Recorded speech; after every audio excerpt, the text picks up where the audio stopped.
Hello, good morning, good afternoon, or good evening to you. Today is Monday, November 23rd, 2020, and we are going to start off with a learning game today. At home, in the packet that you got, I believe it is learning game 125, and that is learning directions. So I'll show you what I put down here. The stool, you can find whatever you have at home.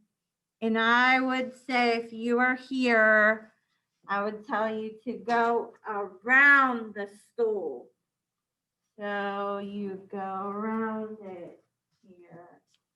If you were here, I might say step over the stool. So step over like that. We can't really go under it, but that is us learning and practicing where things are in relation to what we say. So the next thing I have is it's Mighty Minutes. We're going to do 18, and it is called I'm Thinking Of. So if you want to do this at home too, you can think of more objects after we're done here. So the example that they have is listen carefully to the clues I'm going to give you and try to figure out what I am thinking of. Okay, so I'm thinking of something that is outside that starts with a t, t. All right, it grows in the yard. It is brown and it's green. It stands up and it sways in the wind. It also has leaves that fall off of it. So, do you have a guess as to what it is? All right, if you said tree, you are correct. All right, next thing I'm thinking of can be found in your art bin. It can be all kinds of different colors. And you can color stuff with this. And it starts with a k sound. Do you think you know what I'm thinking of? What do you color with? A crayon. Okay, next. We can drink this.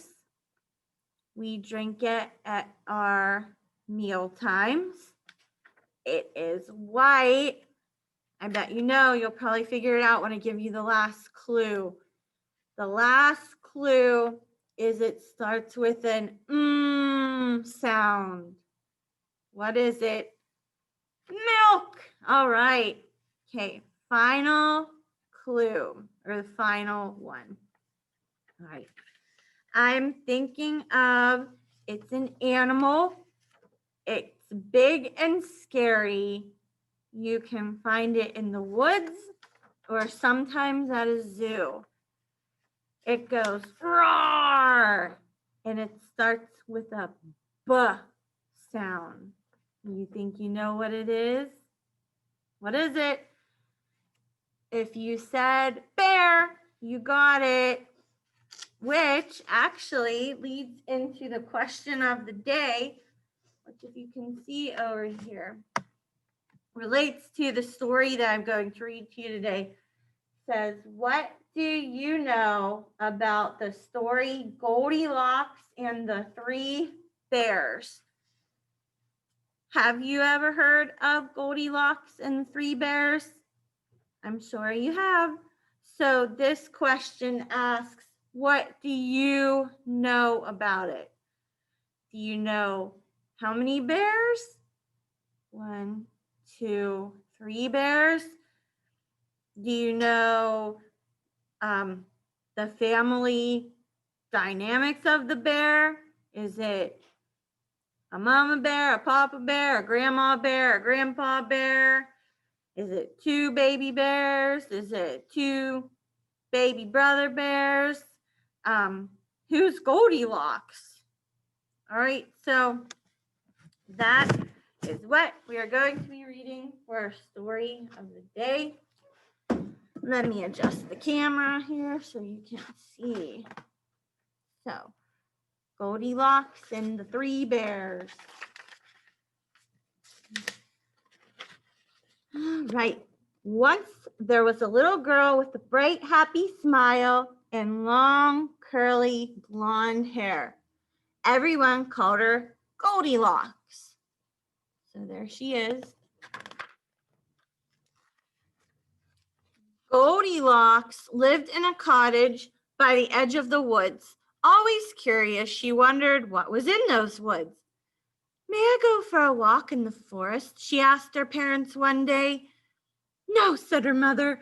The woods are too big. You might lose your way. No, said her father. The woods can be dangerous. You might get hurt.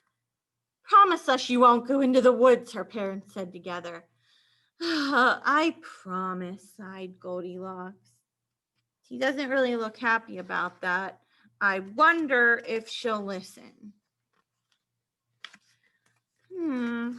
One day, though, the sun was shining, the air felt fresh and cool, and the branches of the trees seemed to be waving at her. Goldilocks thought about her promise. I probably shouldn't go into those woods, she said. But she did. Now, deep in the woods, there was another cottage, and in this cottage lived 3 bears.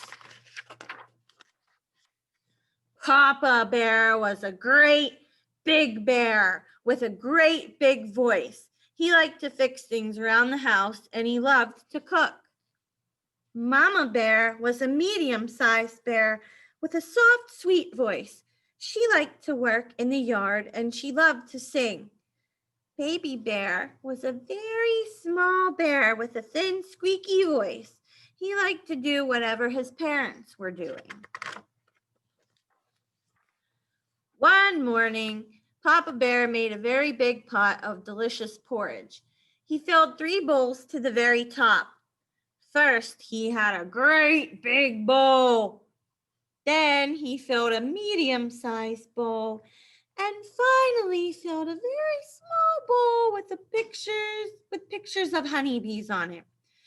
This porridge looks wonderful, said Mother Bear. This porridge smells wonderful, said Baby Bear. The porridge is wonderful, said Papa Bear. Eat up. Oh, cried Baby Bear. This porridge is too hot. Right, said Mama Bear, looking at Papa. Well then, said Papa Bear, why don't we go for a walk until the porridge cools? Hooray, said Baby Bear, fanning his tongue, and they set off into the woods. Just as the 3 bears left for their walk, someone came running out of the forest. It was Goldilocks. Why didn't I listen to my parents, she said. Now I'm lost, and I don't know which way to go. Lucy is lost. That's why you should listen. Then Goldilocks saw the cottage. Always curious, she wondered who lived there. She knocked on the door. Hello? Is anyone here? She asked. Of course, no one was. You know where they are, huh? And she kept knocking. The door swung open. I probably shouldn't go inside, she said. But she did. The first thing Goldilocks saw was a cozy living room. In it was a fireplace and 3 chairs made of wood. One was a great big chair with a tall back and thick arms. One was a medium-sized chair. It glowed in the light and had soft, fluffy cushions. I wonder who sits in the big chair. You have any guesses? Who sits in the medium-sized chair? Oh, and she came across one that was a very small chair with butterflies painted on it. Who does that belong to? You know at home. Goldilocks suddenly realized that her feet hurt. This isn't my house, she said. I probably shouldn't sit in those chairs. But she did. She keeps on saying she shouldn't do it, but she keeps doing it. First, she sat in the great big chair. The scratchy wood left splinters on her bottom. Ouch, she said, this chair is too rough. Next, Goldilocks sat in the medium-sized chair. The chair was so slippery, she slid right off. Whoops, she said, this chair is too smooth. Finally, she sat in the very small chair. Ah, sighed Goldilocks, this one is just right. Crash! The chair broke into pieces. Oh no, said Goldilocks. Look what I've done. I have to leave. But then she smelled a wonderful smell. Always curious, she followed the smell to the doorway of the kitchen. What do you think she'll find there? We know what the bears were eating. On a table in the kitchen, Goldilocks saw 3 bowls. The wonderful smell was coming from them. Suddenly, Goldilocks realized she was very hungry. I probably shouldn't taste what's in those bowls, said Goldilocks. But she did. First, she tasted the porridge in the great big bowl. Ow, she cried, this porridge is too hot. Next, she tasted the porridge in the medium-sized bowl. Ew, she said, this porridge is too cold. Finally, she tasted the porridge in the very small bowl. It wasn't too hot and it wasn't too cold. Oh, baby bears again. Yum, said Goldilocks. This porridge is just right. And she ate it all up. She seems to keep making bad decisions here. Now, Goldilocks saw a stairway leading up to another floor of the cottage. Always curious, she wondered what was at the top of those stairs. I probably shouldn't go up there, she said. But she did. Again. At the top of the stairs, Goldilocks saw 3 beds. One was a great big bed that was painted blue. One was a medium-sized bed that was painted red. And one was a very small bed with a blue and red frame. Suddenly, Goldilocks realized that she was feeling very sleepy. I probably shouldn't try those beds, she said. But she did. She keeps saying she shouldn't, and she does. First, she tried the great big bed. Her head went down with a thunk.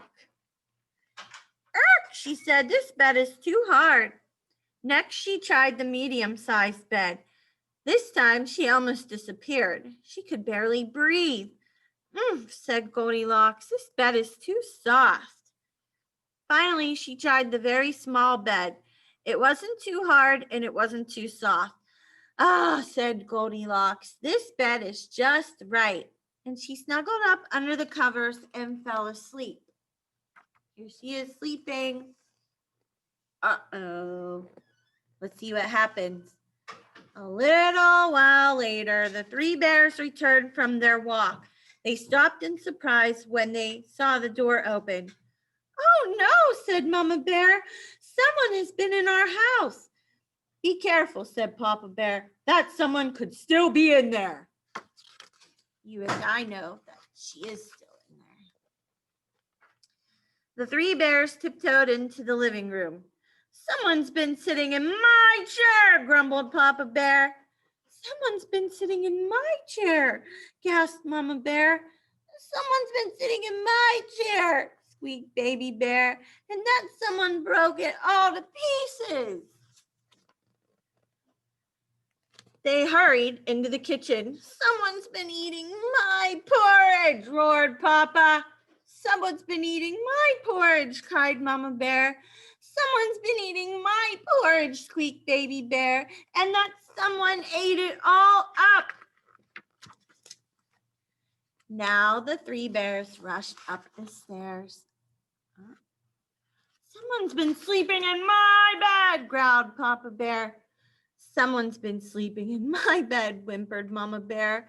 Someone's been sleeping in my bed, squeaked Baby Bear, and that someone is still there.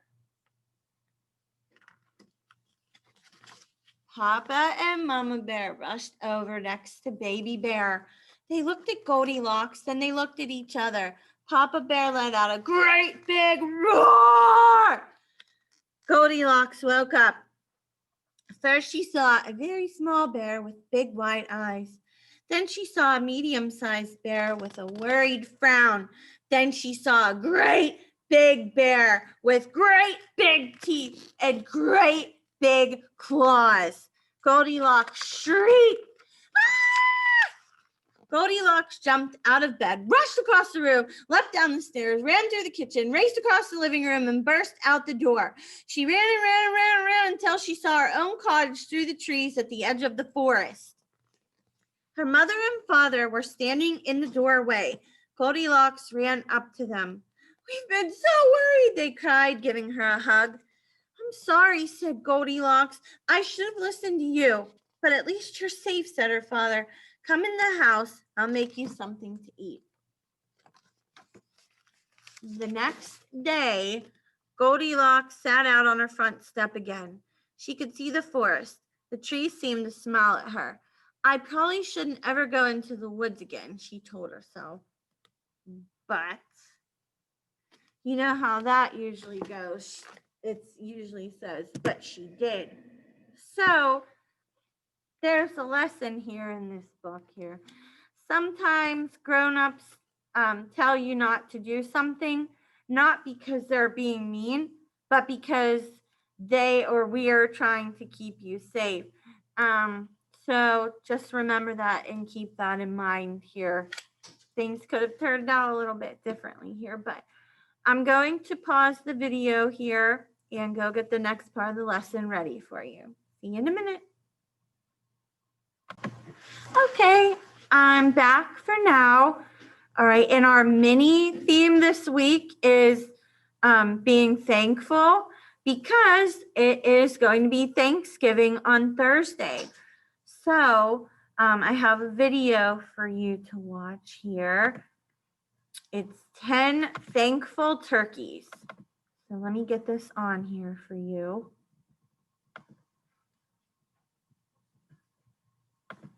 Thankful Turkeys, written by Angela Muse.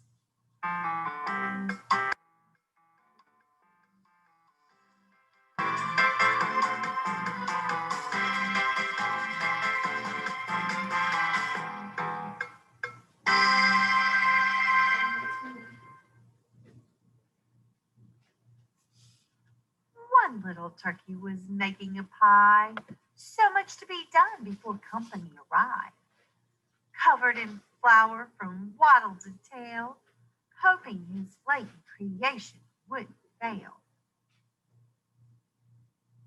A second turkey was knee-deep in peels, potatoes stacked, prepped for the meal. Water was boiling and ready for spuds, the turkey preparing the dish for his buds. A third turkey liked things sticky and sweet. She made a marshmallow sweet potato treat. Butter and sugar still scattered around. She pulled out her dish to let it cool down. Our fourth turkey was jolly and merry, cooking a sauce made of cranberry. A chef hat nestled on top of his head. He couldn't wait until all were fed. A fifth turkey was tossing leafy greens. A healthy salad would be just the right thing.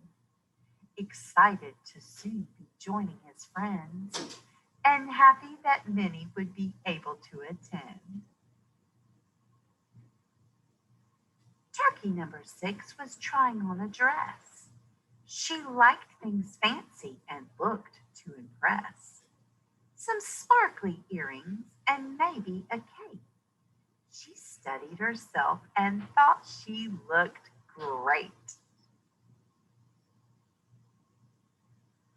The seventh turkey was asleep in his bed. The alarm jolted him, caused a bump on his head. He rubbed his eyes, didn't want to be late. He always looked forward to this important date. Turkey number 8 was a small, tiny bird. Her first Thanksgiving, the poult barely stirred. Wrapped in a blanket so cuddly and sweet, in her mother's arms, she hardly made a peep. The 9th and 10th turkeys were old and wise. Gramps used a cane and wore glasses for his eyes. Gramps had gray feathers and moved rather slow. Wing and wing they walked as it started to snow. Later at the table, the 10 turkeys gathered round. Some young, some old, and soon they all bowed. Grateful as always to just be together, wings clasped, feather to feather.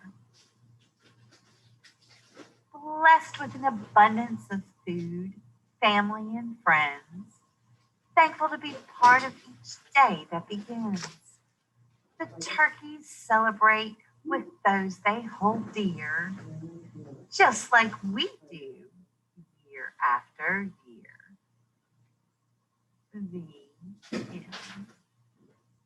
When I ask why it looks like that, you can say, Here are some turkey facts.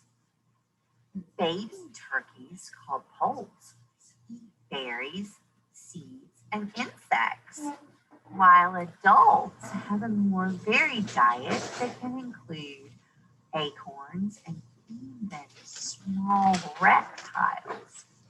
Grandma didn't know they ate reptiles. Turkeys can run at speeds of up to 25 miles an hour and fly as fast as 55 miles an hour. That is pretty fast for a big fat turkey. Wild turkeys live in the woods in parts of North America. And a turkey's waddle is the lap of skin that hangs over the turkey's feet. And it turns red when the turkey is upset. Okay, I'm going to pause it right there. And I forgot to mention before I played the video that the link for that video is in your virtual learning packet. So if you want to watch it again or look at it a different day too, you can. The link is in your packet. And also in your virtual learning packet. So today it has us making another fun turkey craft. So what you need, if you have, is a brown paper bag. You can use some googly eyes, or you can just make eyes out of construction paper using white and black. You need a beak. Beak is a triangle. Remember how we talked about triangle? You need some feathers. If you don't have some feathers in the bin that you got at home, you can just cut out feathers from the construction paper that you got at home. And if you don't have a brown paper bag, you can just use some of the brown construction paper. So Miss Michaela was so kind and she made an example turkey for you to see. See, there's the eyes and the beak and the colorful feathers. Awesome on here. And then you can get an adult to help you write something that you are thankful for. So hers says, I am thankful for my pets. They cheer me up when the day is long. I love that. So nice. And then the next thing that is on the list in your virtual learning packet is there's an I am thankful paper. So you can go ahead and get that out. And it says, color all the things that you are thankful for. And Miss Michaela was so nice. She colored this one to show you guys too. Yours can look different than this one.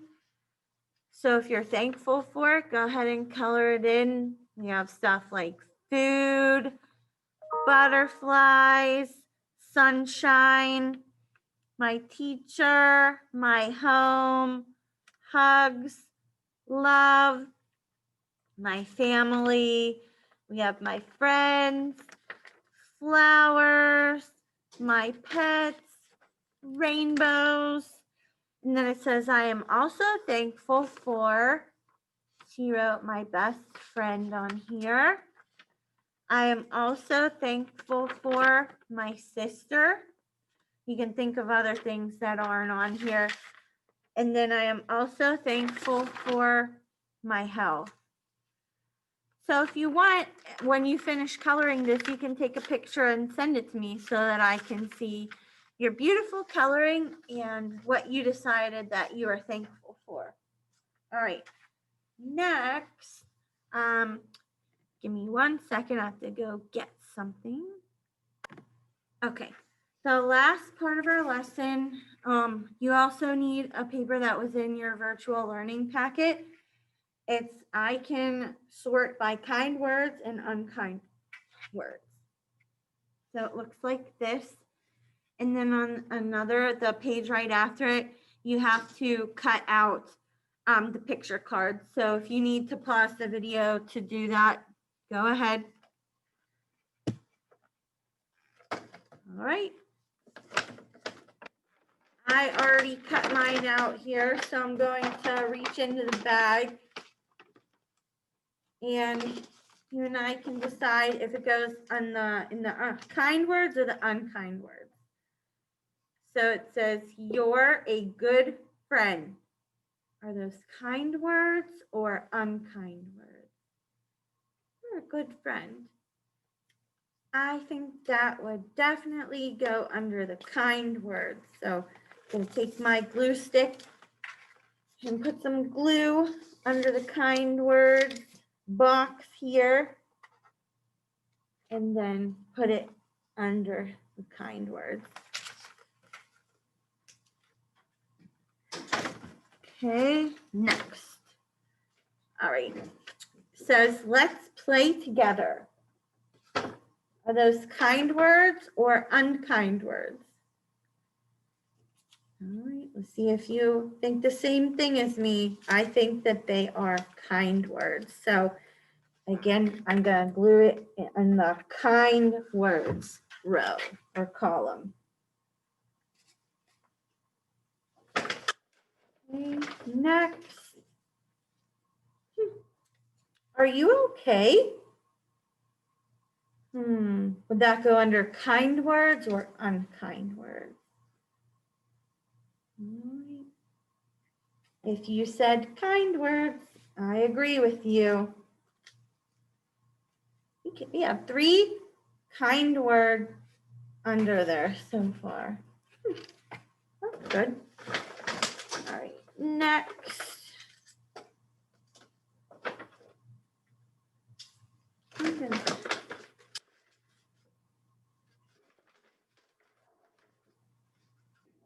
Okay, this one says, you are not smart. Did you hear the way I said that? That didn't sound very kind, did it? So that would go under unkind words. That was not nice at all. Okay, let me reach into my bag here, pull out another one. All right, this one says, it's mine, I'm not sharing. You can also hear the way I say it. So was that kind of me to say that or unkind? That would be unkind. What do we have so far? 1, 2, 3 in the unkind or the kind row, and 1, 2 in the unkind so far.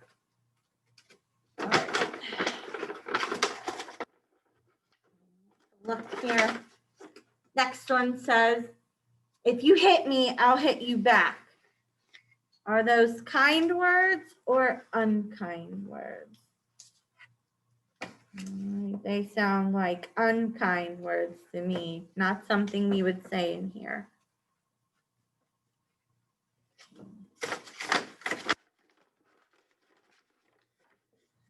Next one says, thank you. We use manners in here. That would go under kind words. Yep.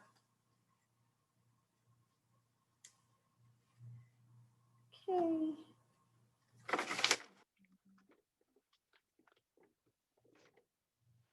All right, this one says, "You are not my friend." What do you think? Does that sound like kind words or unkind words? Not kind words, so they would go under unkind.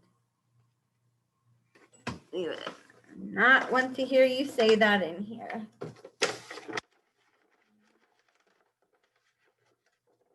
All right. You can't play with us. Does that sound nice? It doesn't. So that would be under unkind again. Oh man. Okay, we have 3 left. The bottom of the bag here. Can't get it. All right. Wow, that's a great idea. Does that sound like nice? Sounds nice to me. Yep. So you would put it under kind. Okay. So if you can see my paper, we have 1 spot left in the kind column and 1 left in the unkind. 2 left here. All right. Can I help you? Does that sound nice? Sound kind? Sounds kind to me. So 1 more in the kind. And then this one says, "Go away." Is that very nice? No. We could say, "Can you please leave me alone? I just want some time to myself." So, all right, I have all of mine glued down here. And then at the bottom, you can have an adult help you fill this in too. It says, "Write how you are kind to your friends." So how are you nice to them? Do you say kind words to them? Do you share? What do you do to show them that you're kind? And I wrote, "I share with my friends." Come a little closer so you can see. All right, so if you do this at home, you can take a picture of it and send it to me through Class Dojo or on email. I would love to see that you did this too. All right, that's all I have for you today. Okay, see you again tomorrow. Bye.